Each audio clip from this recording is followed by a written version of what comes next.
নমস্কার, আপনারা দেখছেন সংকেত মিডিয়া, সোজা কথা সহজভাবে। নমস্কার, শুভ সকাল। আজ ঈশ্বর কথাতে শ্রী শ্রী রামকৃষ্ণ কথামৃত থেকে পাঠ করব। শুরুতেই যেটা বলি গোপী গীতা থেকে, তব কথামৃতম তপ্ত জীবনম কবিভিরীতং কল্মষাপহম শ্রবণমঙ্গলম শ্রীমদাততম ভুবি গিনন্তি যে ভুরিদা জনা। এর আগের দিন যতটা পাঠ করেছি তারপরের একটা প্রশ্ন, মানুষ কি ভিন্ন প্রকৃতি? তার উত্তরে ঠাকুর বলছেন, ঈশ্বরের সৃষ্টিতে নানা রকম জীবজন্তু গাছপালা আছে। জানোয়ারের মধ্যে ভালো আছে, মন্দ আছে। বাঘের মতো হিংস্র জন্তু আছে। আবার গাছের মধ্যে অমৃতের ন্যায় ফল হয়, এমনও আছে। আবার বিষ ফলও আছে। তেমনি মানুষের মধ্যে ভালো আছে, মন্দও আছে, সাধু আছে, অসাধুও আছে। সংসারী জীব আছে, আবার ভক্তও আছে। জীব চার প্রকার: বদ্ধ জীব, মুমুক্ষু জীব, মুক্ত জীব ও নিত্য জীব। নিত্য জীব কারা যেন? যেমন নারদাদি। এরা সংসারে থাকে জীবের মঙ্গলের জন্যে, জীবদিগকে শিক্ষা দিবার জন্যে।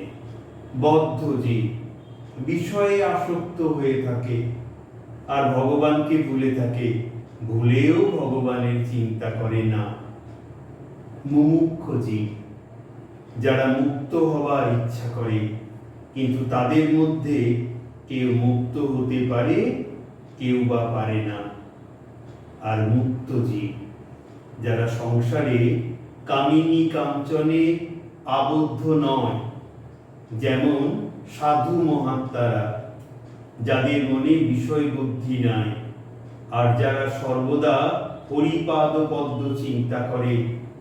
যেমন জাল ফেলা হয়েছে পুকুরে, দু চারটে মাছ এমন শেয়ানা যে কখনো জালে পড়ে না। এরা নিত্য জীবের উপমা স্থল, কিন্তু অনেক মাছই জালে পড়ে।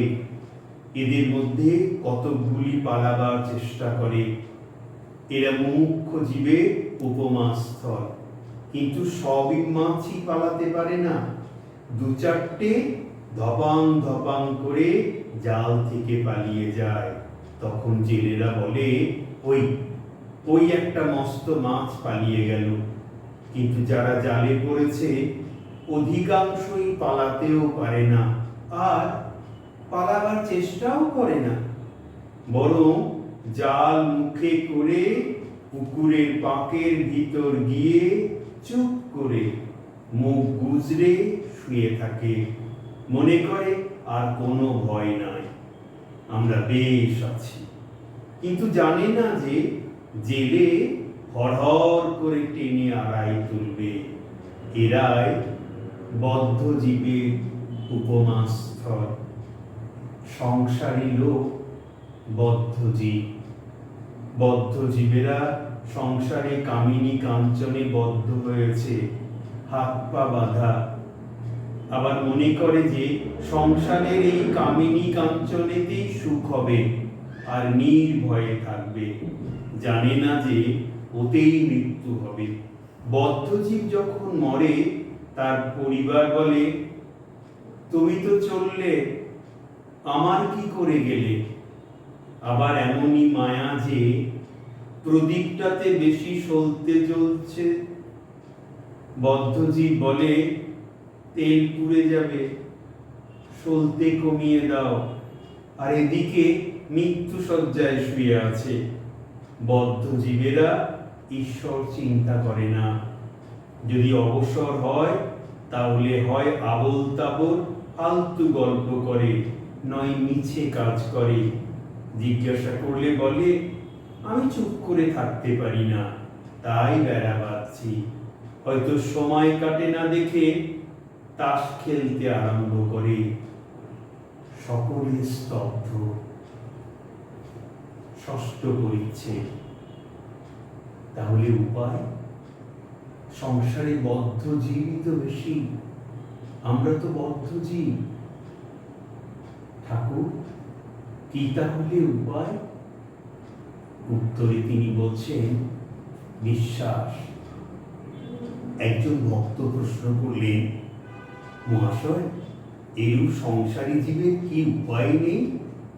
শ্রীরামকৃষ্ণ উত্তরে বললেন, অবশ্য উপায় আছে। মাঝে মাঝে সাধুসঙ্গ আর মাঝে মাঝে নির্জনে থেকে ঈশ্বর চিন্তা করতে হয়, আর বিচার করতে হয়, তার কাছে প্রার্থনা করতে হয়, আমাকে ভক্তি বিশ্বাস দাও। বিশ্বাস হয়ে গেলেই হলো। বিশ্বাসের চেয়ে আর জিনিস না। কেদারের প্রতি চেয়ে বিশ্বাসের কত জোর তো শুনেছ, পুরাণে আছে। রামচন্দ্র, যিনি সাক্ষাৎ পূর্ণব্রহ্ম নারায়ণ, তার লঙ্কায় যেতে সেতু বাঁধতে হলো, কিন্তু হনুমান রাম নামের বিশ্বাস, সেই করে লাফ দিয়ে সমুদ্রের পাড়ে গিয়ে পড়ল। তার সেতুর দরকার হয় না। একথা শুনে সকলের হাস্য। বিভীষণ একটি পাতায় রাম নাম লিখে সেই পাতাটি একটি লোকের কাপড়ের খোটে বেঁধে দিয়েছিল। সে লোকটি সমুদ্রের পাড়ে যাবে। বিভীষণ তাকে বললে, তোমার কোনো ভয় নাই, তুমি বিশ্বাস করে জলের উপর দিয়ে হেঁটে চলে যাও, কিন্তু দেখো, যেই অবিশ্বাস করবে অমনি জলে ডুবে যাবে। লোকটি বেশ সমুদ্রের উপর দিয়ে চলে যাচ্ছিল। এমন সময় তার ভারী ইচ্ছা হলো যে দেখি কি লেখা আছে, কাপড়ের কোটে কি বাঁধা আছে। খুলে দেখলে কেবল রাম নাম লেখা রয়েছে। তখন সে ভাবলে, এ কি, শুধু রাম নাম একটি লেখা রয়েছে, যেই অবিশ্বাস অমনি ডুবে গেল। যার ঈশ্বরে বিশ্বাস আছে, সে যদি মহাপাতক করে, গো ব্রাহ্মণ হত্যা করে, তবুও ভগবানের এই বিশ্বাসের বলে ভারী ভারী পাপ থেকে উদ্ধার হতে পারে। সে যদি বলে আর আমি এমন কাজ করব না, তার কিছুতেই ভয় হয় না।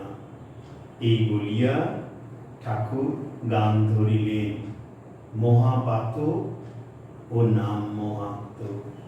গানের লাইনগুলো একটু বলি। আমি দুর্গা দুর্গা বলে মা যদি মরি, আখেরে এ দিনে না তারও কেমনে জানা যাবে গো শঙ্করী। নাসিগ ব্রাহ্মণ হত্যা করি ভ্রূণ, সুরাপান আদি বিনাশী নারী, এসব পাতক না ভাবি তিলে ব্রহ্মপদ নিতে পারি। নরেন্দ্র বিবেকানন্দ সম্পর্কে বলছেন, নরেন্দ্র হোমা পাখি। হোমা পাখি কেন?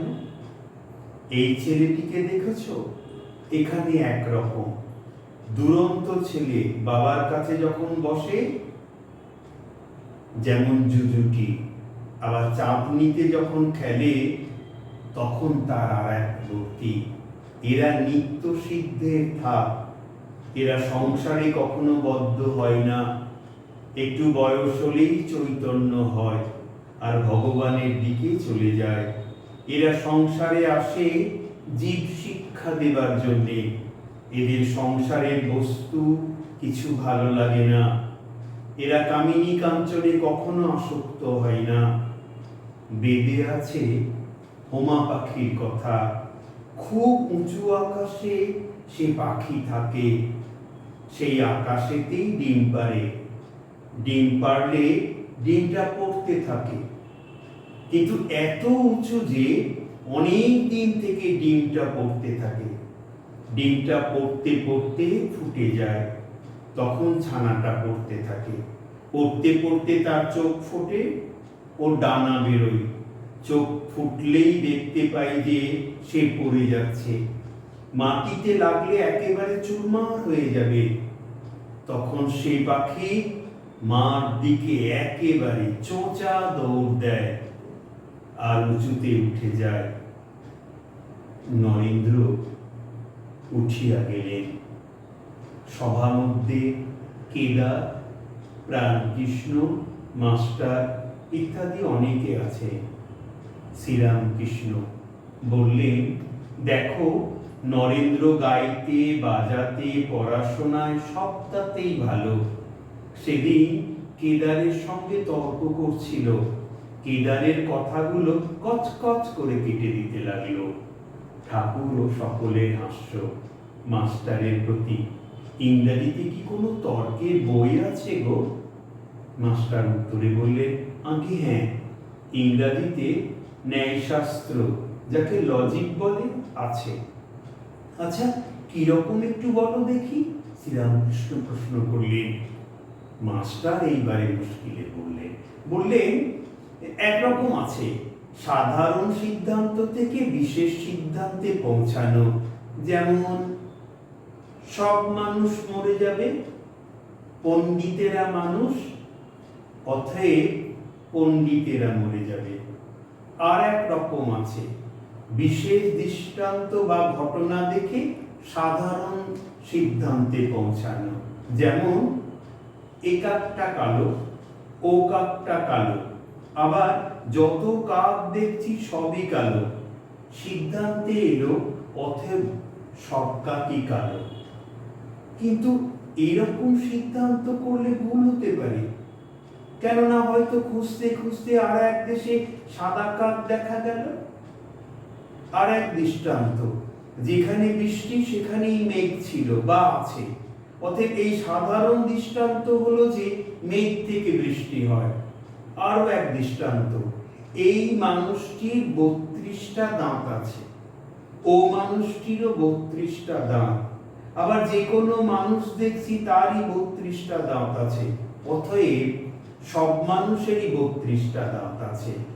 এরূপ সাধারণ সিদ্ধান্তের কথা ইংরাজি ন্যায়শাস্ত্রে আছে। শ্রীরামকৃষ্ণ কথাগুলি শুনিলেন মাত্র, শুনিতে শুনিতেই অন্যমনস্ক হইলেন।